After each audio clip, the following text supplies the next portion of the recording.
Do you want to experience maximum success when it comes to trout trolling? If you do, integrate trolling flies into your arsenal. Go on over to fishhuntshoot.com and pick up one of Kel Kellogg's Signature Series trolling fly kits today, and you'll be yelling "Fish on" tomorrow. Hello anglers, I'm Kel Kellogg and this is the Fish Hunt Shoot Productions YouTube channel. What I have here, I have two floating Rapalas. I have a beautiful jointed Rapala in a rainbow trout pattern, and I have a standard floating Rapala in, you could say it's a kokanee pattern or a smelt pattern. It's black on top, silver on the sides, white on the belly.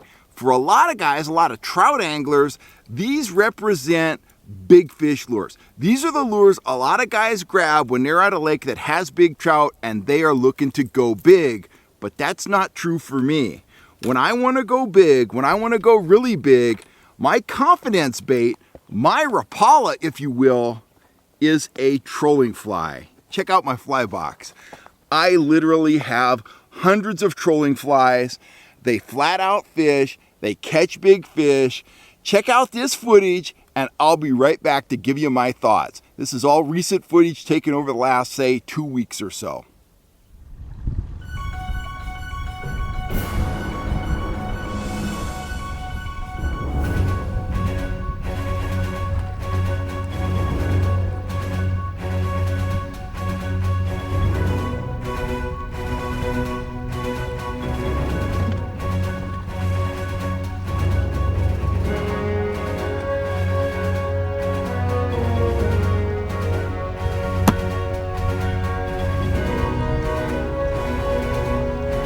Another hog on the trolling fly. Look at that.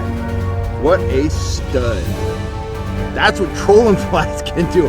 I keep saying it. Trolling flies, they're my #1 big trout offering. Look at that stud. Awesome fish. Okay guys, that was a white fly, 23 feet deep.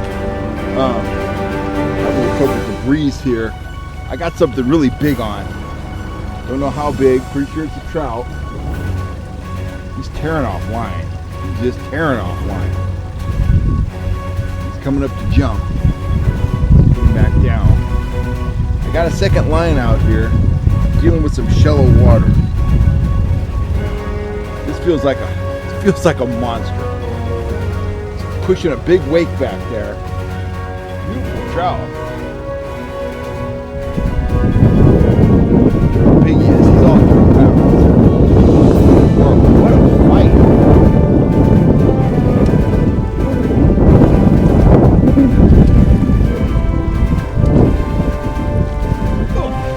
Got him. There's the trout. Look at that beauty. Look at that stud. That's what trolling flies can do. What a beautiful rainbow. I'll get him revived, figure out this tangle here, and we'll get that fly back in the water. Fire.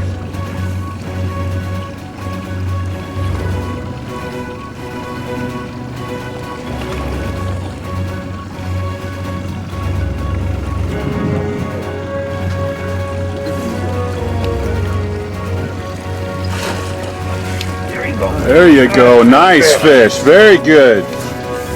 Excellent. Let's get a shot of that. Look how big he is. Wow. Look at that. Nice fish, guys. Hard to beat that trolling fly. Hard to beat that trolling fly. That is an olive and green fly, and he's into another line. Holy mackerel. Let's get a look at that fish. There's a fly right there. There's the fish. What a beauty. Very cool. Look at this. Big freaking rainbow there. There you go. Reel. Just go over my head. Oh yeah, you got it. Holy shit. That's it, boys. That is it. Fantastic. Oh, shit. That's a 5 easy. 10 pounds easy. 10 pounds easy. Pull line off. Pull line off. What do you got there, Lynn? A 10-pounder. 10 pound. What'd you catch it on?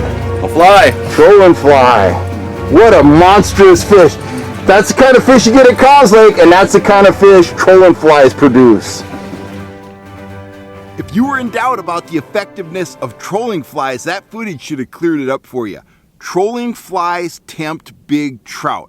I don't care if you're fishing for planted trout at Collins Lake or if you're chasing wild trout at a lake like Davis, Elminor, deep water trout at Shasta, shallow water trout at French Meadows Reservoir.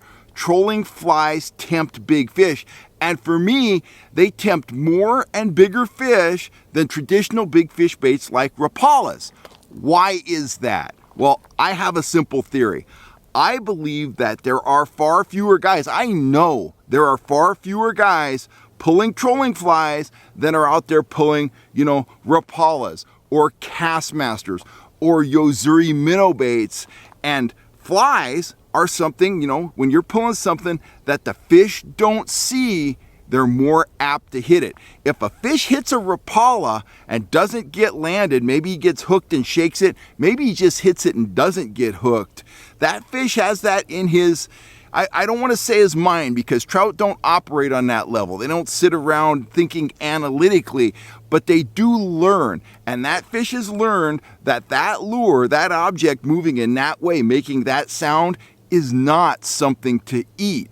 So when a trolling fly comes through their area and they haven't seen it, and you're giving the fish the first exposure they've had to the trolling fly, you have a very good chance of catching that fish. And because of the texture of the fly, you have a much better chance of that fish coming up. I mean, flies are soft. That fish is going to come up. This is rabbit hair and some marabou. That fish is going to come up, and that fly is just going to fold up in his mouth. He's going to engulf it. He's going to be hooked well, and you have a very good chance of landing that fish. Whereas if he comes up and he hits this Rapala, he's going to know instantly if he hits that, that is not a bait fish. It might look like a bait fish and it might move like a bait fish, but when he touches it, he's going to know straight away that's not a bait fish. Conversely, when he grabs this fly, it's going to feel soft, it's going to feel lifelike, and those few hundredths of a second that he keeps this fly in his mouth are to your advantage. You're going to hook fish deeper, you're going to hook fish better, and you're going to land more big fish if you're trolling flies. I've experimented with flies a great deal over the past 3 years or so. Kind of standard thoughts about trolling flies is that it's a slow presentation. They work great when trolled slow. But what I've found, what Wes has found, we found that you could troll these in excess of 3 miles an hour. We were out just the other day at Collins Lake, and we had a boat coming into our trolling spread. It was a guy in a rental boat. He wasn't aware that we were top line of flies, 200 feet behind the boat. He was just kind of doing his thing. He had a couple little kids on the boat. Well, Wes goosed the throttle to clear our gear from his path, because our flies were only about 2 feet deep. Well, our speed peaked up to about 3.8 miles an hour, and we instantly got slammed by about a 3.5 pound trout that he just blitzed that fast moving fly. The faster I troll flies, I'm just amazed. The faster I troll flies fast, and I'm getting tongue-tied here, I keep catching fish no matter how fast I troll. And there's a top end to that, certainly. But I can go out, I can troll flies at, quote-unquote Rapala speed, 3 miles an hour, and absolutely continue catching fish. I can also take a fly like this and troll the side of a threaded worm at 1.5 miles an hour. I could troll it next to a Dick Knight spoon at, 1 mile an hour. So, big advantages. Fish hit them and hold them. They don't see them as much as they see other lures. They can be used at a wide variety of different speeds, and you can use them at a wide variety of depths. Many times, if the surface temperature is below 65 degrees, I'll troll a fly right under the surface chop, 1 foot deep, 150, 200 feet behind the boat, just barely under the surface. Very effective. That's what I was doing at Elminor 3 years ago when I caught my personal best wild rainbow, 7 pounds. I was trolling a smelt pattern fly with 1 split shot on a top line at about 2.2 miles an hour. You can also drop these down on a downrigger. That's been the pattern for the last week or so for Wes and I at Collins Lake. We're fishing them anywhere from 15 to 25 feet deep, and we're doing very well on big fish. Our numbers bait is a naked worm. Our big fish bait is a trolling fly. Very complementary presentations. we're going along at about 1.8 miles an hour, and we're catching fish on both baits. We're catching a lot of smaller fish, pan-sized fish, getting a lot of action on the worm, but we're putting a lot of big fish in the boat with the trolling flies. So the moral of this story is, and I don't care if you buy my trolling flies, I sell all kinds of different flies here on the channel. They are fish killers. But again, I don't care if you're trolling my flies, you need to have somebody's trolling flies in your arsenal because they are going to help you catch more and bigger fish.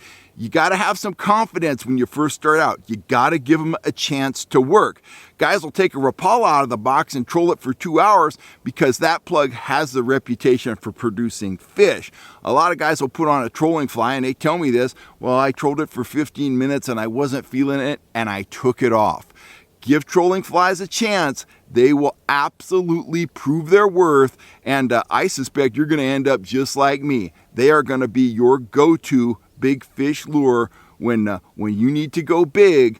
You're going to rig up with a trolling fly. You're going to team it with a wiggle disc. You're going to get it wet, and you're going to have a lot of confidence because it will produce time and time again.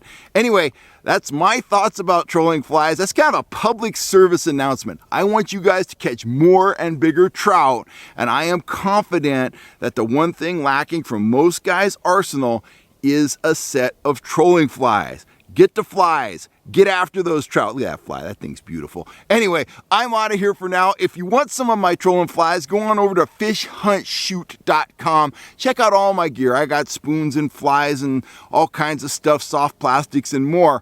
I'm signing off for now. I want you guys to stay safe out there. I want you to wear those life jackets, particularly if you're in a smaller craft or you're out on moving water or river, you know, something like that, a stream, in a canoe, in a kayak. I just want you to be safe. I can't afford to lose any fans, and I will catch you next time right here on YouTube, guys. Thanks for all the support. I'm Kel Kellogg.